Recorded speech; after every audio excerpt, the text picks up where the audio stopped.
Thank you, Brother Leslie, for the introduction. I've been here 2010 and 2011 consecutively before I moved to Canada. I've been to the temple, Vihara, three times. 2010, 2011 and 2018 for a brief visit. But 2010, 2011, they were like month and a half kind of visits. Yesterday was the Asal day, so we have another word, the full moon of July. Now, according to the Pali calendar, we call Jetto for the month of June. So June to July we call Jetto, and from July to August we call Asal. So it goes that way. So 2 months in one row, right? So what does Asal mean? So that is a good question, right? Anybody knows the meaning of Asal? So we could say Asal also. Monsoon. Right? It is called as monsoon. Right? Now, Asal day was the day that Shakyamuni Buddha delivered supposedly his first Dhamma talk, because we say that it was his first Dhamma talk based on one of the references that was given here. You can see that at the end here. According to Mahavagga 1.6, this was the Buddha's first discourse after his awakening. Right? But the scholars have some divergent ideas about this. If you look at Majjhima Nikaya's 26th Sutta, MN 26, which is called Ariya Pariyesana Sutta. I think probably you may have read this Sutta too. Majjhima Nikaya 26, if you can go here. Ariya Pariyesana. Check this translation. Now this sutta is the earliest Pali evidence to the Buddha's autobiography. But it's funny enough, it has not given the Four Noble Truths. This is why, don't worry about the scholars, because you are studying from a faith-based background. I hope that you also want to rationalize. This sutta talks about how the Shakyamuni Buddha, before he was known as Prince Siddhartha, ascetic Siddhartha, went on his search for King Kusala Gavesi, King Satya Gavesi. What is wholesome and what is the truth? That was his initial investigation, research topic. That is how he found the rest of the teachers, Alaraka, Muddaka, Buddha, even the 5 monks, 5 ascetics, right? The sutta records that part, right? But it does not present the analysis of Four Noble Truths. So this is one question that they have. So don't worry about that. But it's just a scholarly remark. But if you go into Dhammacakkappavattana Sutta, this sutta clearly says the abstract, the essence of the Shakyamuni Buddha's teaching. Let me ask you a very brief question. Is this a new teaching or was this an old teaching and a rediscovery? This was a rediscovery. But in the sutta, if you can scroll down, if you can go down, if you have ever read, I think yesterday the temple monks recited. You can go here. You could see a Pali word called here. Tanko pana idang dukkhang arya satyang. So let's take the first noble truth. Parinyayanti me bhikkhave apubbe ananussutesu. Now this seems to be that whatever the dhammas that the Buddha presents here were unheard, but only to the level of the 5 ascetics. But it doesn't say this was a new teaching. The reason being that the Buddha says it is just as some people found a new city. There's another sutta somewhere in the Pitaka, Pali Canon, Nagara Sutta. Somebody is going to find a buried city. A city is buried, but later on, archaeologists or whoever, they're going to find out that there was a city that was buried, that was existed long time ago. It is the same thing that applies to the Dhammacakkappavattana Sutta's main teaching, the Four Noble Truths. That was the teaching which was given by all the previous Samma Sambuddhas. Right? How many Samma Sambuddhas were there before the Shakyamuni Buddha? 27. Was it actually 27? Or was it a rough number? There can be 27 Samma Sambuddhas. Actually, there were many Samma Sambuddhas. So if somebody asks you, if you take the first Buddha, Tannankara Buddha, how did he receive his precise statement, Niyata Vyakarana, from which Buddha? You will be surprised and perplexed. There were Buddhas from which these Bodhisattvas dealt with. But for our easy reference, we only take 27 Buddhas, 28 Buddhas, including our Shakyamuni Buddha. So that is just a brief note about a glimpse of the Dhammacakkappavattana Sutta. There are a lot to talk about. Alright, let me ask you. Yesterday was the Asala day, as I said to you, it was the month for July. And today, all the Upasampada monks who got invited yesterday by the devotees, they started their Vassa. Right? What were the other important events happened on this Asala day? Was it only the delivery of the Dhammacakkappavattana Sutta? Let's get started from that point. What were the other important significant events happened on a Asala? Why do I say on earth? Because we don't have particular permanent dates in Buddhism, not like other religions, right?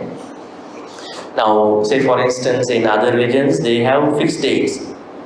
December 25th, Christmas Day, and you can't change that, right? If you go look for such dates, they are very much fixed. Do we have a particular date for Vesak? No. That looks like that we abide by the impermanence. Do we have a particular date for Vassa? It goes here and there. And then do we have a particular date for other, even Katina, even other major events? No. It looks like that we are naturally used to accept the changes of the dates, which is a good thing. So that is why I said on an Asala poetic. What were the other events happened? Can you just give some thoughts about it?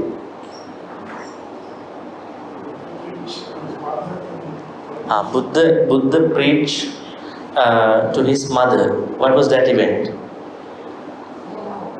Before that, let's talk about that Prince Siddhartha was conceived in mother's womb on an Asala poetic. Interesting, huh? Conceived. You know that there was a story that a baby white elephant, circumambulated her and then entered into her, right? And then what happened? Mahamaya Devi, Shakyamuni Buddha's mother, passed away in 7 days. To some people, this is really a sad thing. It is a sad thing. But do you think that Mahamaya Devi or Bodhisattva's mother passes away just because a Bodhisattva was born into her? How do we understand that? How do we understand that phenomenon?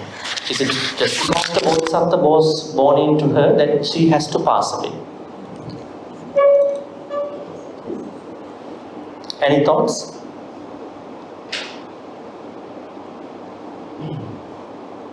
No rationalization, no thoughts?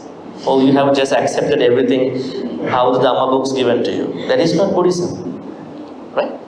That is not what I know from the text. So we have to rationalize. with saddha, right? Some people lose their saddha when they rationalize. They lacking their saddha sometimes when they too much rationalize. So we have to keep it as a balance. Saddha part, panya part. Never ever lose those two sides. When some people do more onto saddha, they forget about dhamma side. When they do more about dhamma side, they forget about saddha side. So their practice becomes very hard. It's not soft. It has to be soft.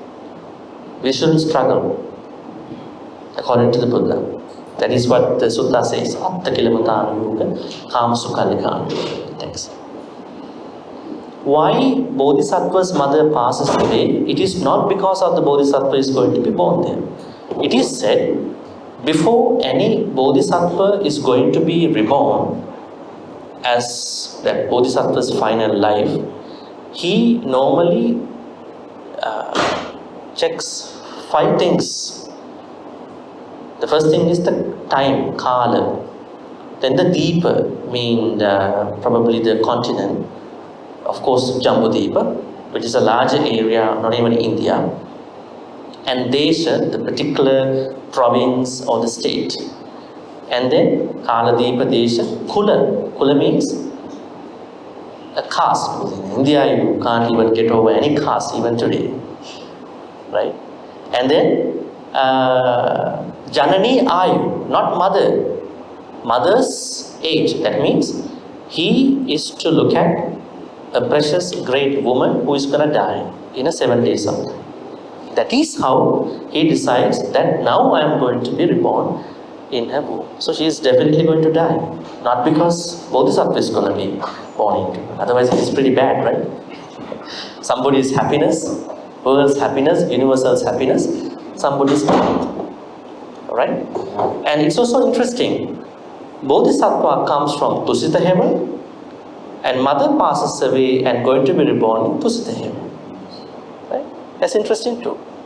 Right? This is one incident. The incident was not the death. Conceiving of Bodhisattva into Queen Mahamaya. Then of course Queen Mahamaya passed away and she was reborn in the heaven called Tusita.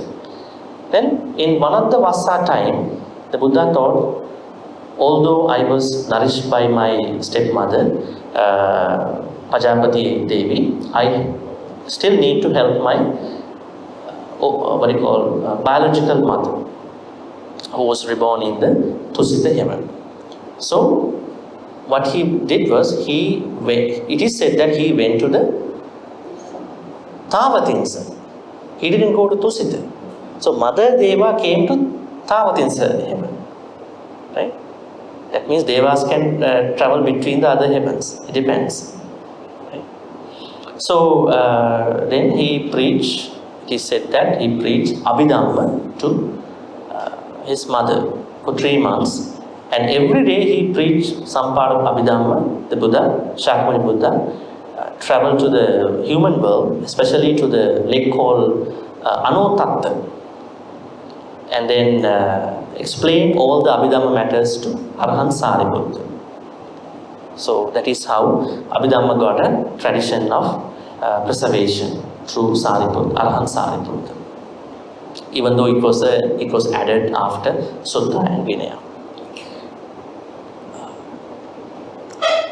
So, and it is also said that the Buddha descended from Tusita heaven after giving the Abhidhamma to mother, spending 3 months on Asala day also. So, giving the delivery of the Dhammacakkappavattana Sutta, and then conceiving of Bodhisattva into mother's womb, Mahamaya Devi's womb, and then the Buddha's descending from heaven Tusita into Sankassa. Where is Sankassa located nowadays? There are some argument. The Sankassa is supposed to be in Savatthi, right? It is in Savatthi. Some have different ideas. Are these only the events happen on Asal day? Asal means yesterday, kind of a boy day, full moon day. Prince Siddhartha's great renunciation. It's not like your renunciation from houses where you go outside out of the country, right? It's a great renunciation. Still, there are some other anti-ideas also, right? Why he left his wife on the day. But actually, it was a wrong history. If you look at Aryapariyesana Sutta, somewhere in this sutta, it was said he did not leave wife and the son on the same day. So you could see somewhere in this sutta that he left the palace by informing others. So others were really worried about his departure. So who added that part? Who said that he left without informing others? That was a wrong biography of the Buddha. You have to be very careful, especially some of the translations, not even translations, some of the people's books about Buddha's biography. What biography? On what source was the biography based, right? All right. That was Asala day. And then there was another very important event happened on this Asala day that was pretty much late in Sri Lankan history. That was, at the time in the 17th century, there was no Upasampada going on in Sri Lanka. So they almost had no Upasampada monks in Sri Lanka in 17th century, Kandyan period. So what happened was that there was a series of kings who came from South India, Nayaka dynasty. So they were asking VOC, the greatest, I would say, the largest trade company, Dutch company, VOC, to find monks. So VOC was in a trouble in maritime things because they were actually in problems. They were having losses in their trade things. So they thought, we're not going to present Sri Lanka, we're not going to present Thailand. We present Kandy to Siam, modern Thailand. So they went to Thailand and then asked from the king, can you please give us some monks so we can bring them to Sri Lanka through ships. And then that is how monk called Upali went to Sri Lanka with other monks. So they re-established the Theravada Mahavihara tradition in Kandyan time under Saranankara, Sangaraja Saranankara.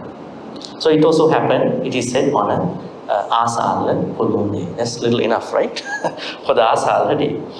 Well, we are today going to start our Sutta study class. I think, as Brother Leslie told, there was a Sutta class probably 4-5 years ago.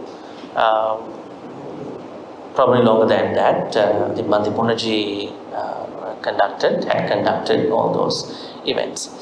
So, as we starting this as a brand new Sutta study class, I want you to understand the sort of expectations through this class.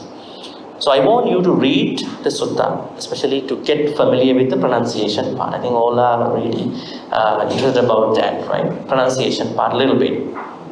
Probably first 15 to 20 minutes, depending on the participants, we can ask them to read.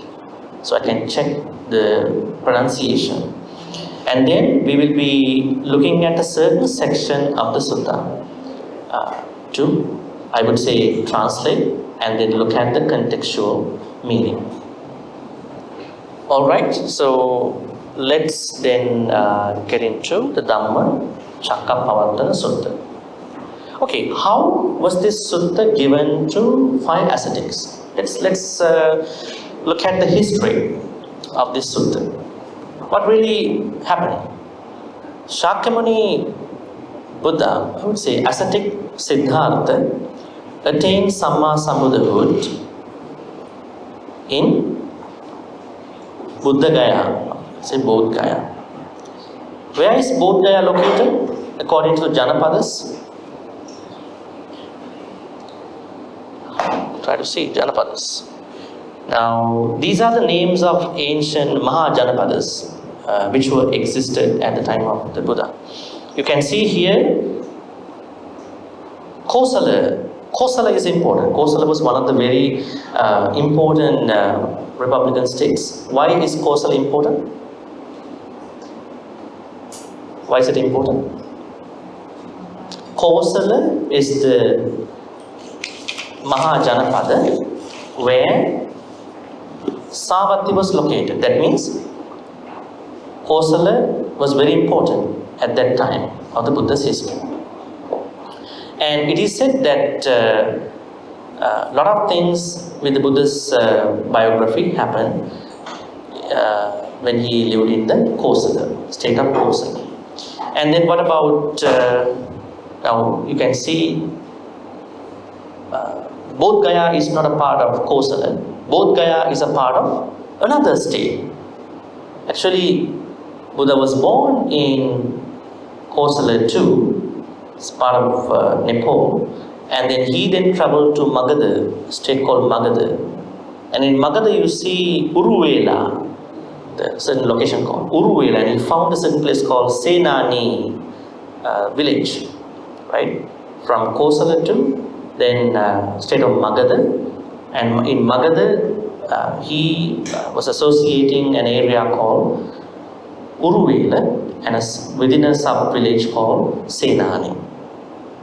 But once he became the Buddha, as you know, he became the Buddha in Bodh Gaya, that means in the state of Magadha, where King Bimbisara was the king, and he spent 49 particular days at Bodh Gaya. What did he do in those 49 days? He spent 7 special weeks in there, right? So the first week he spent just by spending, near the Bodhi tree. And the second week was very important. He spent by looking at the Bodhi tree. The Bodhi tree was behind him, and then he came the other way and he looked at the Bodhi tree for a week without blinking his eyes. Why did he do that? Just to show gratitude, right? I think that is the first lesson that we have to learn from the Buddha's life. I normally tell people, before you read suttas, learn the life of the Buddha. Actually, the sutta, this Dhammacakkappavattana Sutta is very much associated with the Buddha's life, so it's good. So we can cover the both sides. And then, so he spent 49 days. At the end of the last week, 7th week, he started thinking, now what I am going to do with what I achieved. It is said that he was getting hesitant about, reluctant to deliver, which is a little bit, difficult to understand from a normal person's point of view. Because if the Buddha knew what he wanted, and if he knew what he did over the course of samsara, why he was a little bit, stuck, even for short time. Probably he was waiting for an official invitation. Right? So Brahma Sahampati showed up and he said, Bhante, do not get deterred, dejected, discouraged. There are many people who are stuck with who are with lot of raga dosa moha, so you could start. That is how he came to the idea that I now really want to give this Dhamma to someone or group of people. Then who came to his mind as the audience? As I told you at the beginning, those first teachers, Bhargava is one of the teachers, right? Not particularly mentioned by many. Bhargava, right? I'll write that for you. Bhargava is one of the teachers. And then Alara Kalaram,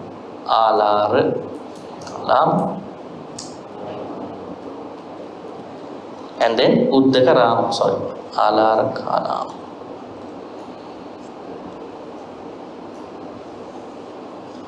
And then Uddakaram Buddha. Who were they actually? They were teachers to him before he found out 5 ascetics. Actually, they were teachers in the sense of Samatha Bhavana. Right? As you know that Samatha Bhavana means that you suspend, withdraw yourself from 5 things. Kamachanda, Vyapada, Chidimitta, Uddhacha, Kucha, Vichikicca, temporary, it will come back again. At least for a short time. Right? That is why the Buddha said even Samatha Bhavana is good, but it is not, it is a plaster, band-aid. But at least for those folks who don't do any meditation, it is even good. Something is better than nothing. The Buddha said, no, we have to go further. After the 4th jhana, first, second, third, 4th jhana. Anyways, he learned not even the Samatha jhanas, but also higher jhanas of the higher jhanas after the 4 jhanas. We call them immaterial jhanas. They are not material jhanas. Right? You could look up them on Google. Immaterial jhanas. Akinchanyayatana, Akasananchayatana, Vinyananchayatana, Nevasanya, So he was able to achieve the 7th jhana and 8th jhana, not the first 4. Out of the last 4, 7th and 8th jhanas. Then every teacher told him, you know what, you have achieved what I achieved, so let's share the audience, our students, and then let's keep starting the teaching. He said, that is not what I want. I want to continue my path of search. He said, thank you, politely declined, and then he continued his path. And then that is why those teachers came to his mind. And then he found out they passed away a couple days ago, a few weeks ago, and they were not anymore. Right? And he thought about the 5 ascetics who told him something to practice. Who are they? Kondanya, Vappa, Baddiya, Mahanama, and Asaji. Can anybody trace one of them? Who are they? Kondanya. Who is Kondanya?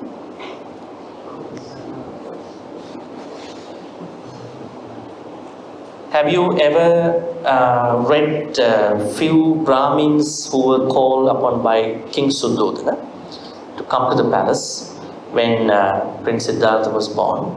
And then actually it was for the naming ceremony. He didn't have a name by that time. And then asked those 8 Brahmins, can you give a name to him? At the same time, tell me the future of this child. And most of them told that if he stayed in the palace, he would be a Chakravarti. That means a high concept in Buddhism where there is a universal monarch. If he leaves the house, palace, he will become the Buddha, Samma Sambuddha. But only one Brahmin, Kondanya, said that no, he would precisely be the Samma Sambuddha. This is that Kondanya, not anyone else. A lot of people know this is the same Kondanya because that is why he wanted to help the Buddha, because he knew that he will be the Buddha, but didn't know in which means he will be the Buddha. That is why he said, you know what, you have to do a lot of painful sealers, Attakilamatana yogas. You have to practice Attakilamatana yoga to become the Buddha. The more you give pain to your body, the closer, the nearer you are into the Samma Sambuddha. Actually, the Buddha, ascetic Siddhartha thought, yes. So it was a total failure for him, right? For 6 years. Other than the lessons that he learned. So don't worry about mistakes in your life, failures. Even this ascetic Siddhartha had that for 6 years. Although he learned out of it. So you bounce back, can be resilient. And then he found out this is not the way. I have to find the middle path. The middle path is not indulge in some happiness and then do some more sila, pain to the body. Middle path is the practice of the noble eightfold path. Right? Arya Attangika Magga. That is how the idea of looking for the 5 ascetics came to his mind. And then what he did, he saw that they are now in the city of Benares, actually 6 miles away from Benares, a place called Isipatana, Migadaya. So Migadaya was a name given by a king, a previous king, where he declared open a place for a sanctuary for deers. So hunters cannot hunt any deer in that particular area. And not even that, this place is very special because most of the ascetics at that time and the Pacceka Buddhists, when they are making their way back from Himalayas, they land into this area called Migadaya, Isipatana. The rishis descend into that area. Even the Pacceka Buddhists, now nearby the Isipatana is a place called Gandhamadana, like Rocky Mountains or Alps. 7 mountains actually, Gandhamadana. So Pacceka Buddhists normally do their meditations in this Gandhamadana area, and then they go to the lake of Anotatta, and then they land into Isipatana. That is why Isipatana is very famous, and the Buddha says in one of his suttas that this is a avijahita thana. That means every Samma Sambuddha will deliver his first Dhamma talk at the Isipatana Migadayas. It is not even common to the Shakyamuni Buddha. Alright, so that is how the Buddha found them at Isipatana Migadaya. So he then started journeying to Isipatana. Right, it's a long way. So, and it's kind of interstate, interprovincial traveling from, I would say, so he was here. Kasi state called Kasi. Kasi was east, on the east side of Kasi it was, I would say, Magadha. From the north of Kasi it was Kosala state. So he was coming from Magadha, Bodh Gaya area to Kasi, Varanasi. You can see here, this area. So he traveled from the state called Magadha, somewhere from Uruvela area, Bodh Gaya, into the state of Kasi. The Benares is located in the state of Kasi. Now you have to understand 3 states. What are they? Kosala, Magadha, Kasi. Kosala, Magadha, Kasi. Right? So, not from the modern way of identifying them, because Buddhas lived at that time. So we have to understand. He was born in the state of Kosala, and he did his ascetic practices, and he became the Buddha in the state of Magadha, and then he traveled to the state of Kasi. Once he finished his Dhamma talk, it is said that he traveled back to Uruvela, Magadha. Right? And then that was how the story unfolded. But what happened in his talk, when he went to the Migadayas, Isipatana's Migadaya, what happened? The 5 ascetics thought that he failed in his practice of becoming the Buddha. That's why he is coming after us. But when he was coming closer, because of the majesty of the Buddha, Shakyamuni Buddha, they could not help not respecting him, and I think you know that story. So one person went to bring a bucket of water, one person was trying to set up a chair, kind of a place. So they were very respectful. They found out this our friend has changed into something, but we don't know what is that. we'll get him talk to us, but we don't know. But something is changed in his face, in his aura, and all that. So that is why now they were preparing, and then the Buddha started reciting the sutta. Dhammacakkappavattana Sutta. Now we have to identify a couple things here. Dhamma. Now this Pali word. Do we have a one word, one translation? I would say one meaning of Dhamma. Or is it contextualized? Does Dhamma, the Pali word Dhamma, have many meanings? If you say there are many meanings, can you give an educated guess about it? One is the Buddha teaching is called Dhamma. That means anybody's teaching can be called as Dhamma, the Dhamma of the Jesus Christ. Dhamma means experience. Yeah, that is another meaning. But let's go one by one. So one meaning of the word Dhamma is the teaching of any teacher, Dhamma of anybody, right? So how do we particularly understand that? If there is an uppercase D, that means teaching, like this. This is how we understand that it definitely refers to a teaching of somebody, Dhamma of so and so, right? All right, so say Dhamma, we could say Dhamma actually. Has anybody ever found out this term, Dhamma? That one, the first one, Dhamma. This one, Dhamma. Chakku, Sota, Gana, Jivha, Kaya, Mana. What are they? Sense faculties. Eye, ear, nose, tongue, body, mind. Then, what are the objects, sensual pleasures for those sense faculties? Rupa, Saddha, Rupa, Saddha, Gandha, Rasa, Pottabba. Then? Dhamma. That's the word. What does Dhamma mean there? Dhamma means experience? Experience. Yes, it could be. And phenomena, experiences, yeah. So in brief words, we can say thoughts, mind and thoughts. Thoughts will become an experience later on, right? Basically, they are thoughts or phenomena. Or if you see the process, the process, it could be an experience because our thoughts getting processed under papancha. Then you, pardon me?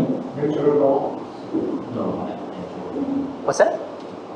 Natural law. Yeah, that is another meaning. Natural law, right? Does it lowercase Dhamma or uppercase Dhamma? Lowercase Dhamma. Another idea is Dhamma. You could say Dhamma, right? We have Dhamma Niyama. Dhamma Niyama means natural laws, right? And Dhamma of life. What does it mean? The true nature of our life. Another meaning is true nature.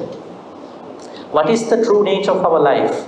We were reborn and we spend some time, we are getting age, and then we can be sick, we can get sick and we die.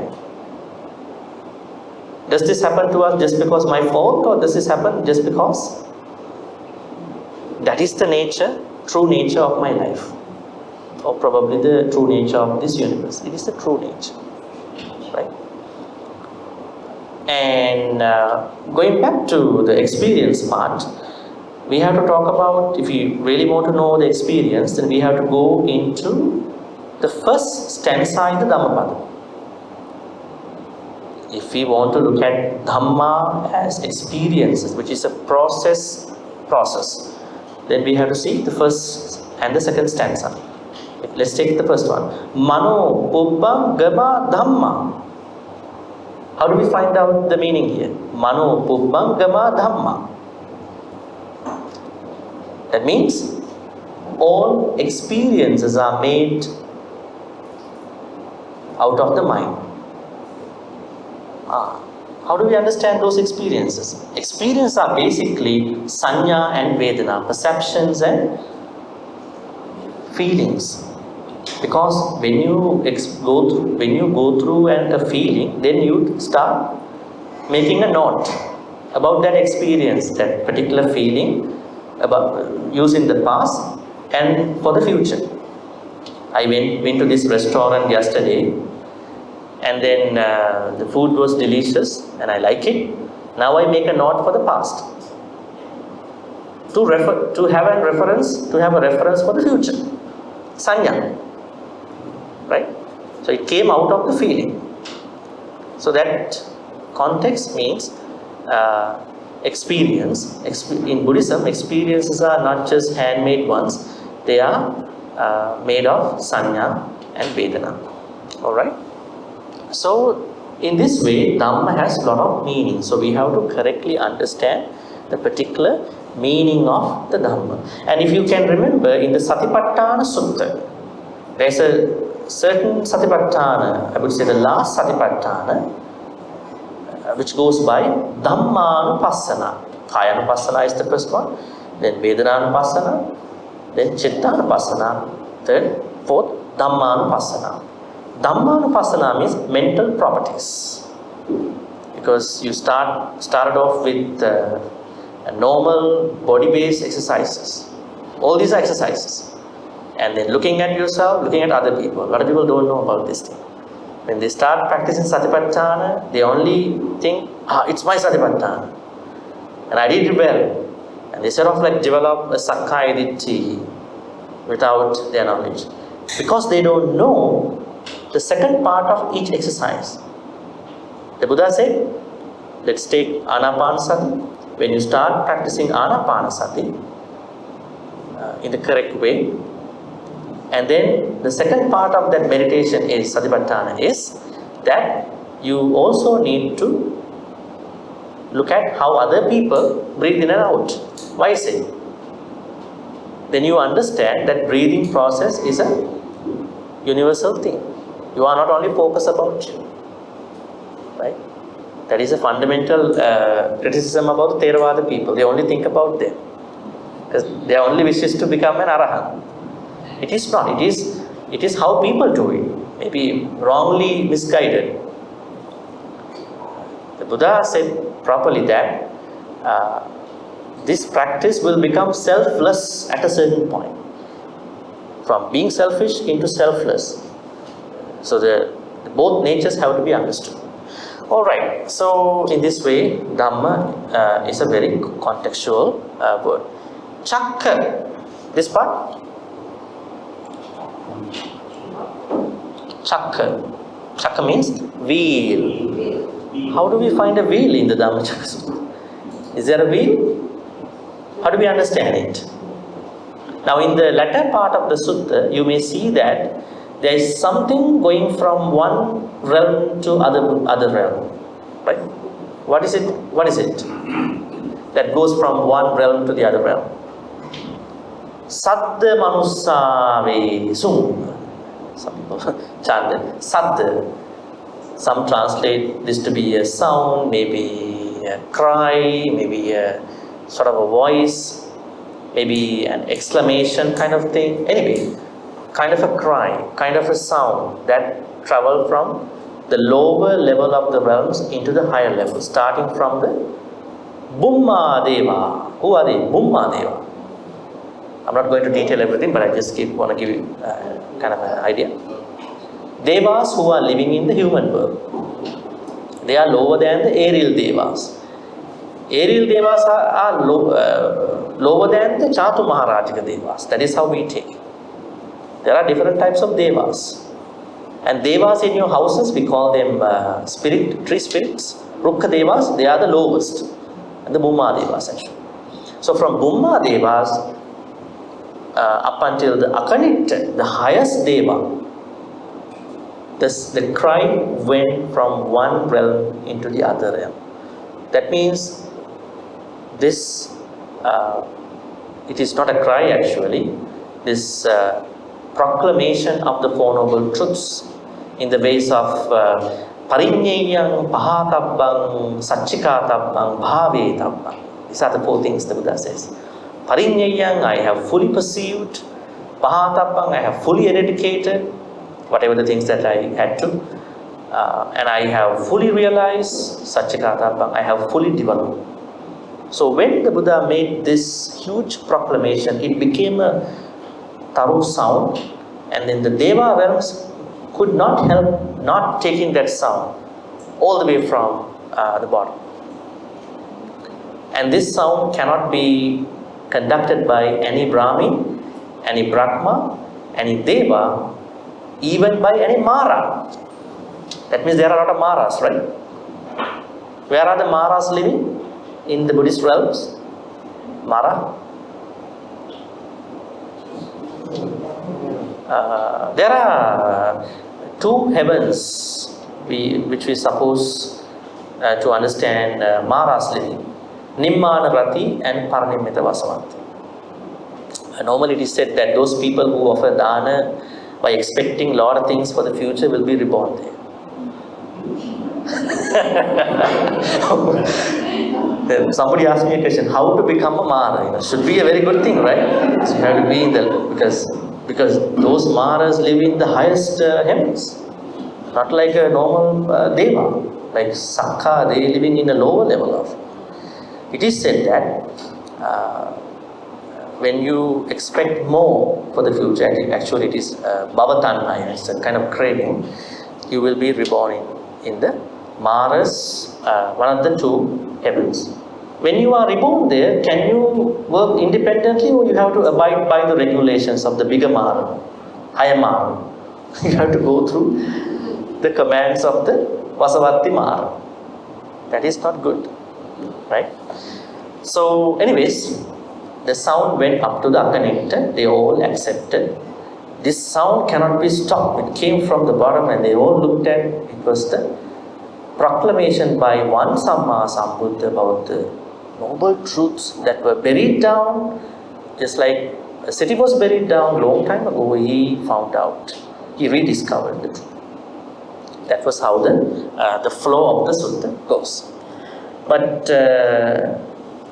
today we will be reading and discussing, I would say, the first part of the sutta a little bit. So chakra is a wheel. The wheel, the idea of wheel comes because the proclamation went like a wheel onto other realms. That is why we take it as a wheel. Dhammacakka. Ever since, especially from the time of Ashoka, different people started designing Dhammacakka. Right? Normally, this Dhammacakka is supposed to have 12 spokes. There's 12, Dwadasakara. But in some people's Dhammacakka, spokes came out. Maybe a wrong design. It can't be a wheel, it can't actually turn then, right? You can't set the wheel of Dhamma in motion at that point. So a true Dhamma wheel should have spokes within the wheel. They should not come out. Right? Not to disrespect anybody, but anyways, that is what we understand. Yes. Another explanation of the Dhammacakkappavattana Sutta, which I'm not sure what is true. They say the chakra means the shape of a wheel. It's not a wheel, it's the shape of a wheel. Actually, it's a weapon. In India, I think there are those wheels, the very sharp weapon. So coming to the wheel basically is to destroy the devourer. So I'm not sure what this explanation is. Not a shield, not a wheel that can destroy the people. Yeah, no, I'm talking from the sutta itself, not the interpretations. Everybody, yes. I'm talking from the sutta itself. The sutta, you see, pavattana. So how do we set the wheel in motion? Then we understand it is because you can see at the end of the sutta, appativattiyan. So now the wheel cannot be turned by anybody in those places. Because the Buddha clearly mentioned about the Four Noble Truths, and the message can be now passed into all the realms. Actually, there is another idea from Indian philosophies that when a new idea has kicked in, there is this wheel, Dhammacakka concept is normally used. But according to the Sutta itself, it says that here the wheel has to be understood by looking at how the message was gone into other realms. That is initially what we understand, not from the commentaries actually at that point, interpretations. Yes?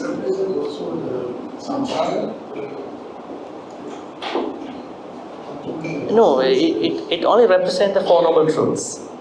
Yes, but later on people use Dhammacakka for Parissamuppada, Sansara, Because we normally say sansara chakra, they are interpretations. I mean, they are not bad, they are okay, but in this context, it is the Four Noble Truths, 12 aspects. Let me show you.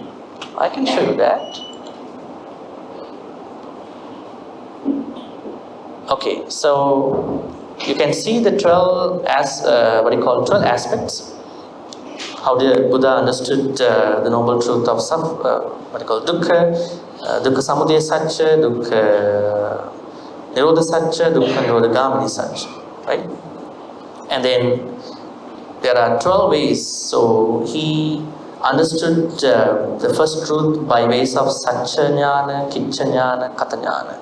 That means he had the knowledge, he fully understood, and then he has to understand a certain level of that jnana, I would say the first truth, and then he understood that, he fully understood.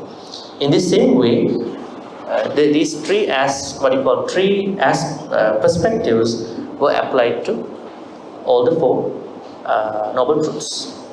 Then, if you take the 12 aspects at the 12 spokes of a wheel, then we can understand the nature of the wheel here. That thing we understand from the sutta itself. You can see this slides from here by clicking on the link over there, I think. Yes, so you can click on this. It will take you to the flyer there. All right. So now let's do the reading part. But before that, any questions about the background of the sutta?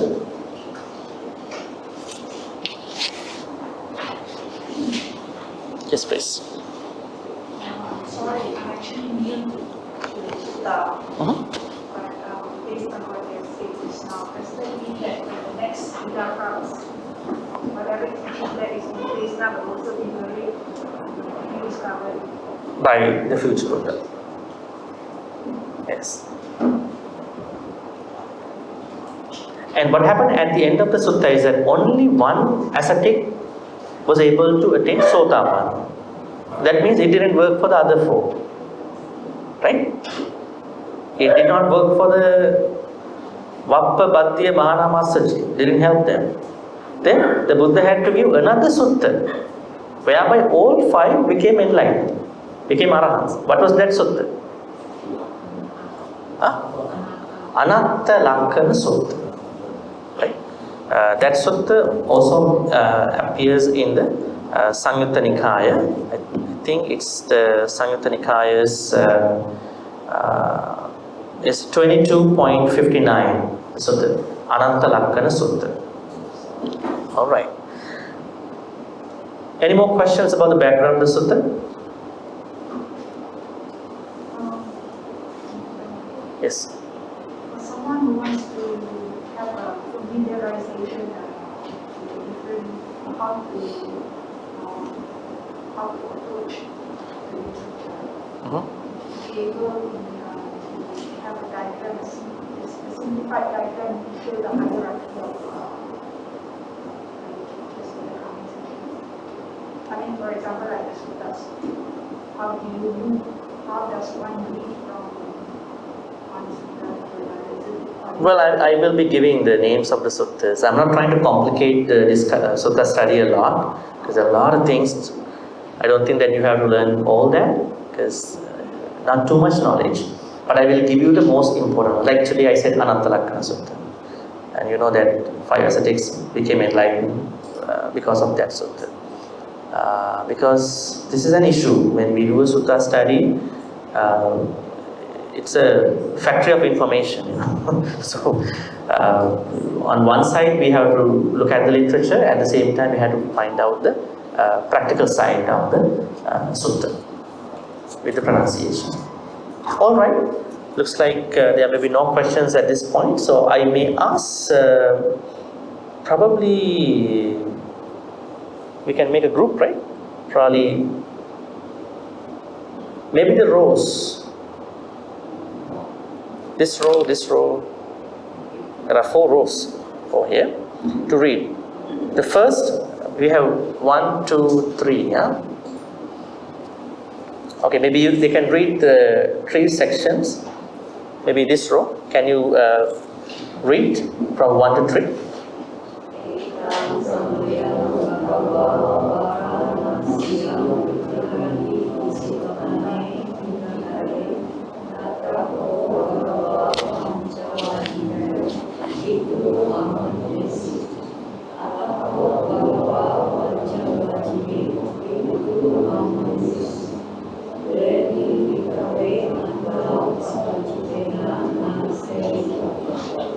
All right.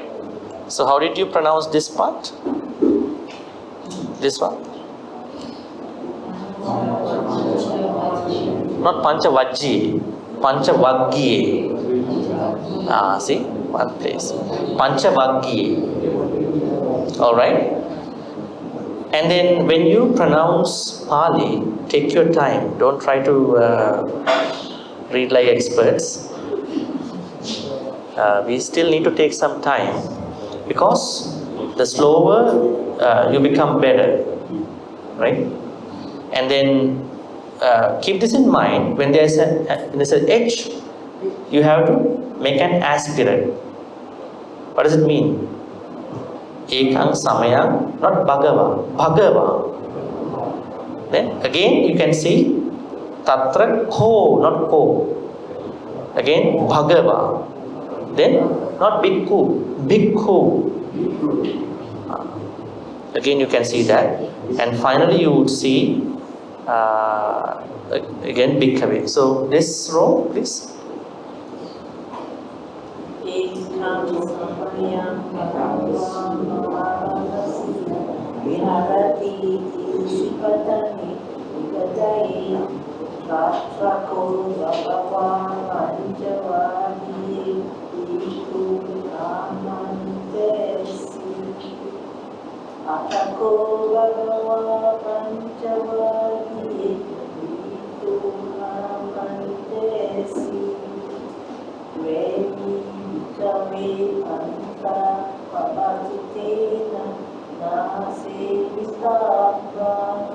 Yeah, great. So the only thing was that the H part, you have to make a what do you call, an emphasis, not Bhagava, as I said earlier, Ekang Samayang Bhagava.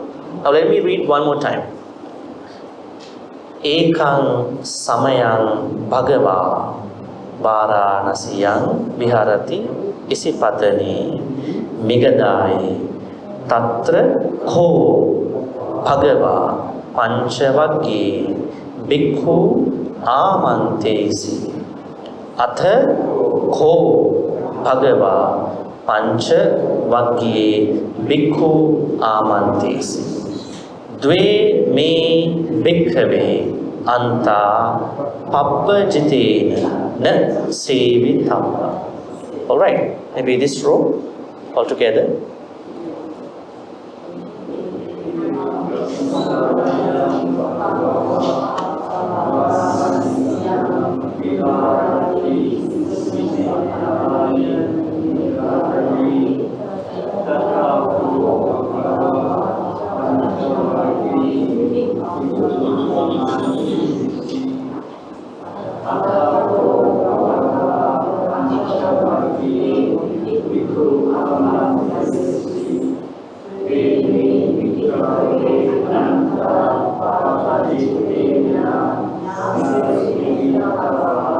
Good.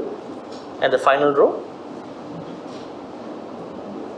Ekam samayam bhagava viharati isvadani nidhari tattavo bhagava panchavaggi bhikkhu amantesi tattavo bhagava panchavaggi bhikkhu amantesi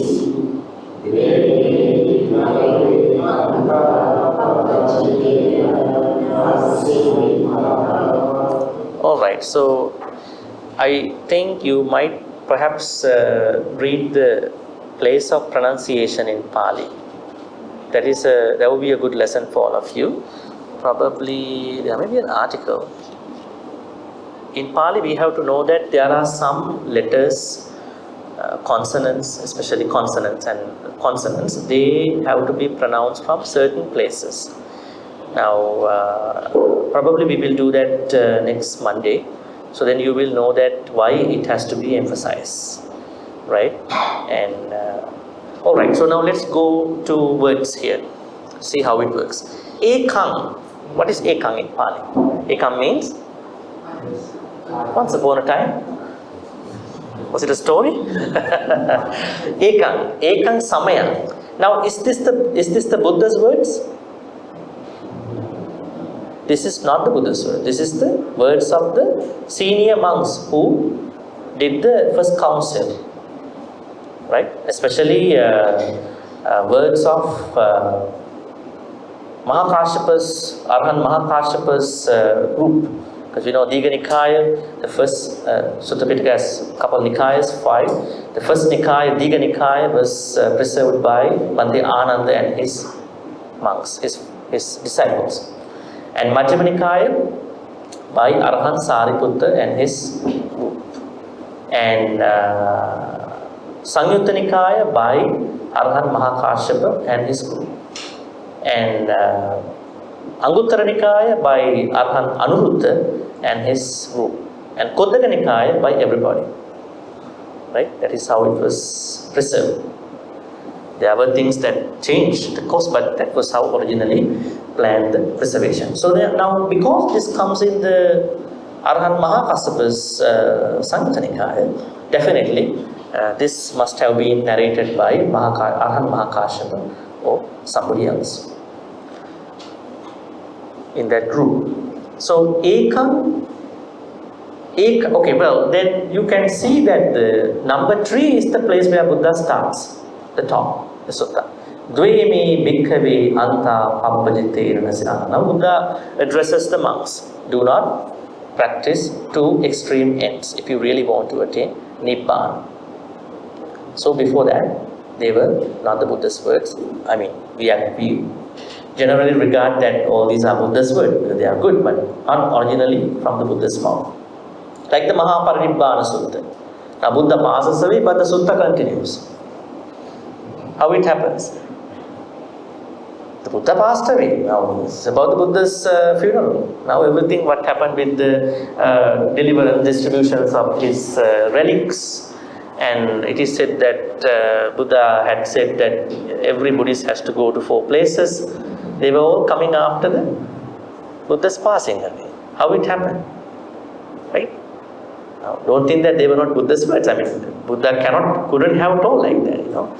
They were senior Sangha's words because they thought there were some irregular areas, so they had to fix them. But they can still be taken as the Buddha's words because there is no issue. Alright, so ekang samayang means once, I would say, or on one time. Bhagava, that's a good one. Bhagava, what does Bhagava mean? Those are the very simple translations. Blessed one, lucky one, some people say. Huh? What was that? Awakened one. And then? Blessed one. Yeah, but what does Bhagava mean? We had to go to the Itipiso statement. What does it mean? Itipiso Bhagava Arahant Samma Sambuddho Vijjacharana Sampanno Sugato Lokavidu Anuttaro Purisa Dhammasarati Sattadeva Manusana Buddha Bhagava. That one, that part. Yeah, those are just simple translations. That doesn't carry the weight of what does Bhagava mean. Bhagava means Bhagga Raga, Bhagga Dosa, Bhagga Moha. The person who fully uprooted Raga, Dosa and Moha. That is why he is called Bhagava. Now, does that blessed one have that meaning? No, that is just a literal translation. See the difference between the literal translation and the contextual translation. I always tell people, don't try to read suttas without a proper teacher. That's very dangerous. One day we will be studying a sutta called Alagadupam. The Buddha says by himself, if you study Dhamma wrongly, it is just as you try to catch a snake from its head. Dhamma will bite you. You never thought about it, huh? Yes, it happens. Because you feed the wrong knowledge here and you think you know it. Right?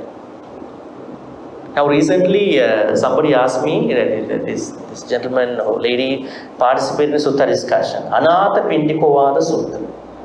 The sutta which was given to the Anathapindika just before he passed away. And now the gentleman asking me, should I practice the same thing when I die? I said, what?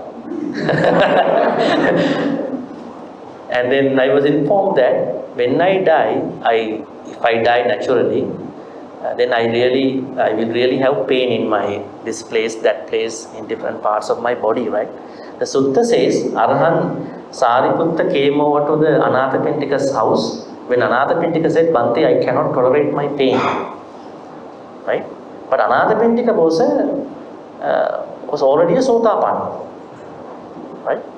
And then Arhan Sariputta said to him, Anathapindika, this pain is not yours.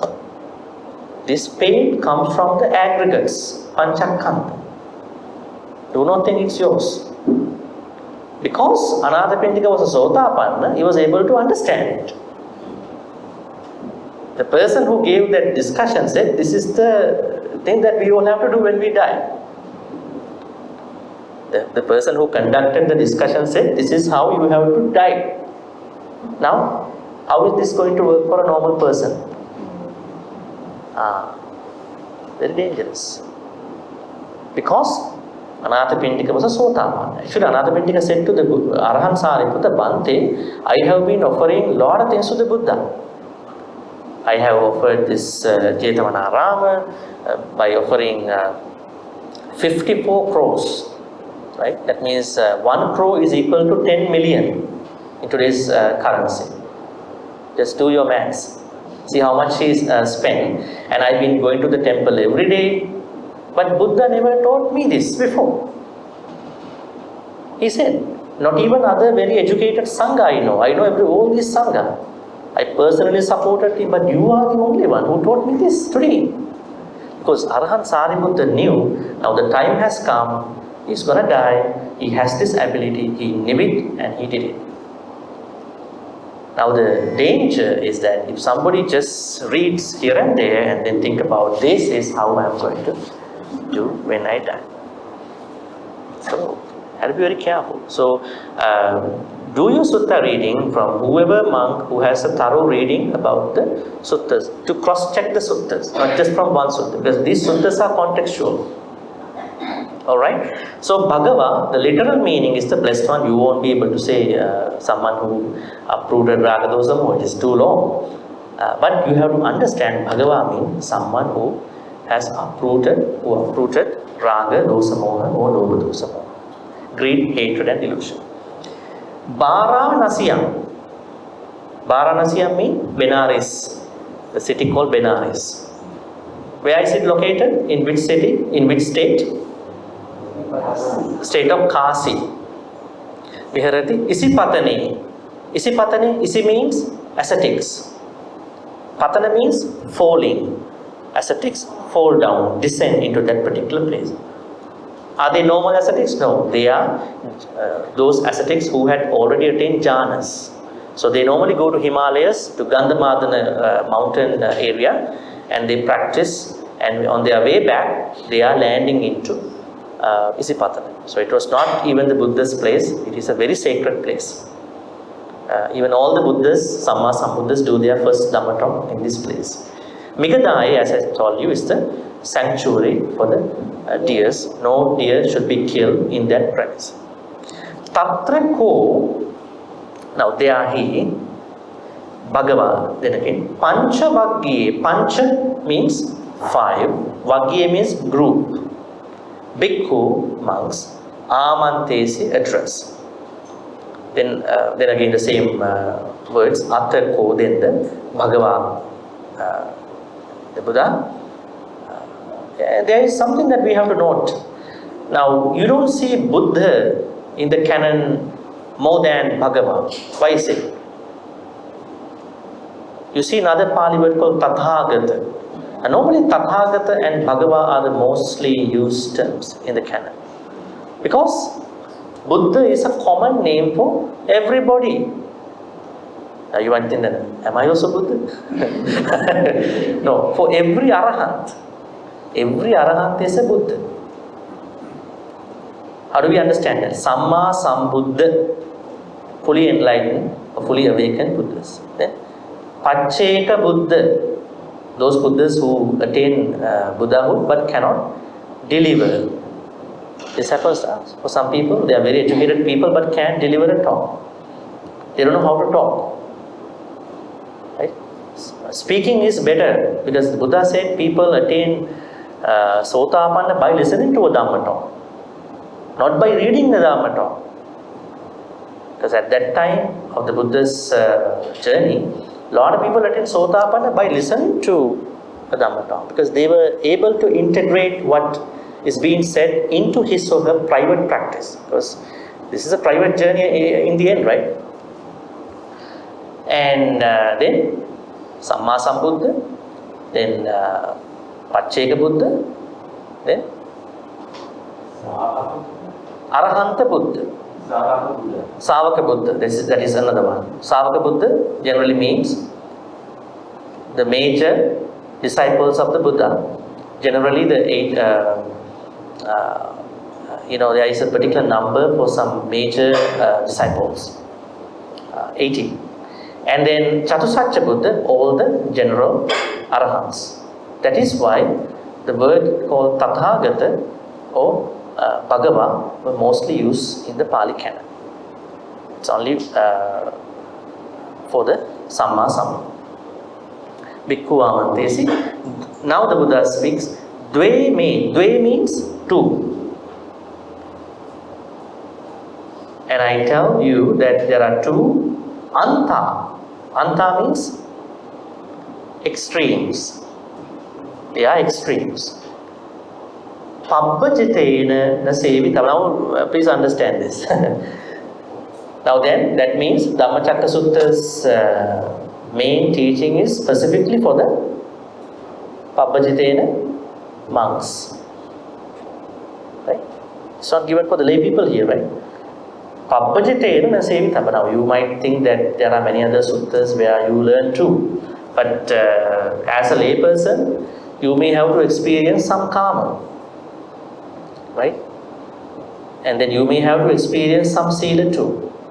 But for monks, they should not practice two ends. That means you should not go to the end of pleasures and to the end of the sila. We will be doing that part in our next session. All right, this is what we have to understand from this section today. Any questions before we go to the transference of merits?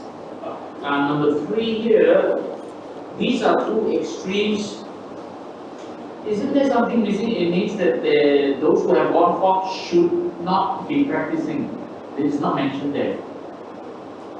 Because if I compare it with other translations, that particular section there, it mentioned these are the two extremes that should not be practiced by one who has gone forth. Yeah. There is no indication about not practicing those extremes. Yes. Yeah, you're right. Yeah. But this is understood actually. You can understand that there are two extremes that one who has gone should not be practiced. It's not mentioned. Yes. Not practiced is not mentioned. Yes. Yeah. That has to be added. Yes. Yeah. Nasevitabba means Missing. yes. Nasevitabba means that you should actually it is an added thing. You can understand definitely that two extremes. That there are two extremes that no monk or nun should be practiced. Why did the Buddha go to Why did the Buddha?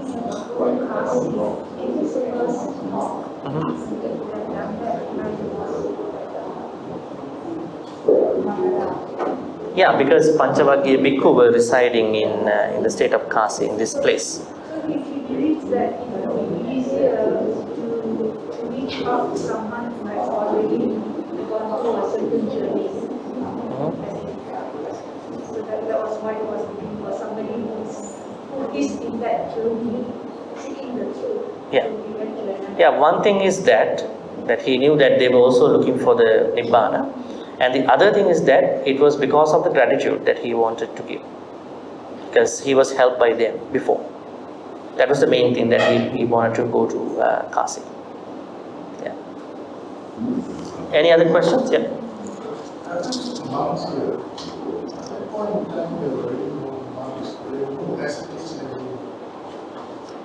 guys, but who were left to home, homeless, but they were not as ordained as what we believe down as monks, but were equivalent to ascetics. Is that?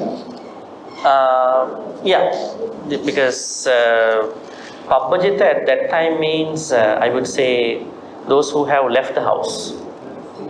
Left the house. Yeah, but in today's context, definitely, yeah. So it depends on the time actually. But we have to understand from the today's context. So definitely those ordained monks. Yes. Yeah. Because he was addressing the Panchavaggiya Bhikkhu, they were not formal monks. Yeah. Well, they were actually, they attained Nibbana actually, so that was their ordination. So there was no formal ordination for them. At this point in time, was No, he attained Sutta Wan. The rest of the ascetics were not attained anything. before listening to the Sutta or after? After, at the end. They all attained Arhathood after they listened to the Dhammacakkappavattana Sutta. Alright, any questions? We'll take another 1 minute or 2 minutes.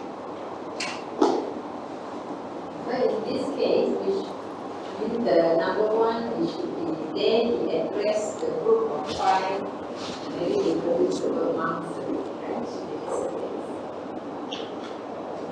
because at that time, what I understand is during the Buddha, as I said, Buddha get awakened, enlightened, now he approached his friend going to preach for this. At that time, they don't call monks, right? All those practices in India, they're supposed to be ascetics. That's well, don't get caught off some of the words. But we have to get the idea here. The idea is that that we know that there was a formal establishment of the Sangha order, Bhikkhu order by the Buddha, and these first ascetics, after they listened to the talk, they started following what the Buddha said, so they can be recognized as monks, definitely, right? And we are not taking what they had before that time, right? So it is clearly said Bhikkhu, Panchavaggiya Bhikkhu, right? Yes, so better to take as monks. Actually, Bhikkhu is not monk, because that is the word that we use. Monk is coming from Christianity. So Bhikkhu means Bhikkhu. Like come is comes, you can't translate it, right? Yes. So you have to understand the bigger meaning of the sutta. Don't get caught in some of the words unless there is something to learn. Okay? Unless there is something to learn contextually, don't get caught in words. Otherwise you will get stuck. You will won't be able to understand the bigger meaning of the sutta. Alright, so it seems there are no questions. So, and plus the first day after the discussion, we will be doing, I would say, Kama Sukha Likkhana Yoga next Monday, looking at Kama Sukha Likkhana Yoga from its own context. So let's transfer all the good karmas to the departed relatives. May all the good karmas that we've been accumulating in today's Sutta discussion be transferred to all the departed relatives who passed away in the name of all of us. If they were already reborn in a place of discomfort, pain, may they be able to release from those painful states, realms. If they were already reborn in a place of comfort, may they be able to improve their life and practice more Dhamma and finally attain the supreme bliss of Nibbana. Sadhu, sadhu, sadhu. Idam me jnati nanghotu sukhita hontu jnatayo. Idam me jnati nanghotu sukhita hontu jnatayo. Idam me jnati nanghotu sukhita hontu jnatayo. May all the good karmas be shared by all the devas, nagas and mahindikas. May they be well and happy. May they protect and bless all of us for good health, quality of life, prosperity and safety. May Deva, Naga, Mahindika also finally attain the supreme bliss of Nibbana. Sadhu, sadhu, sadhu. Ittavatacha ammehi sambatang punya sampadang sabbe deva anumodantu sabba sampatti siddhya. Ittavatacha ammehi sambatang punya sabbe bhuta anumodantu sabba sampatti siddhya. Ittavatacha ammehi sambatang punya sampadang sabbe satta anumodantu sabba sampatti siddhya. Akasattacha bhummatta deva naga mahindika punyantang anumoditva chirang rakkang tuluka sasanang. Akasattacha bhummatta deva naga mahindika punyantang anumoditva chirang rakkang tudesanang.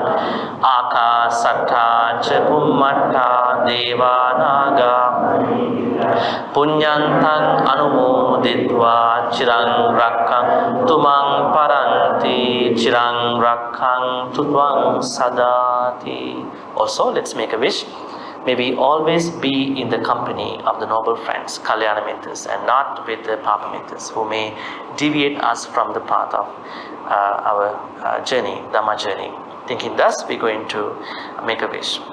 Imina punya kammene mami pada samagamo satang samagamo hotu yavanimbana pantiya. Finally, may all the good karmas that we've been accumulating today be supportive and helpful for all of us to attain the supreme bliss of Nibbana. Sadhu, sadhu, sadhu. Abhivadana silissa niccang vandha pachayino chattaru dhamma vaddhanti ayuvannu sukhang balang ayurarugya sampatti sagga sampatti mevacha Ato Nibbana Sampatti Iminati Saminjatu. Sadhu, sadhu, sadhu. Wish you a good night and then see you then next Monday, same time.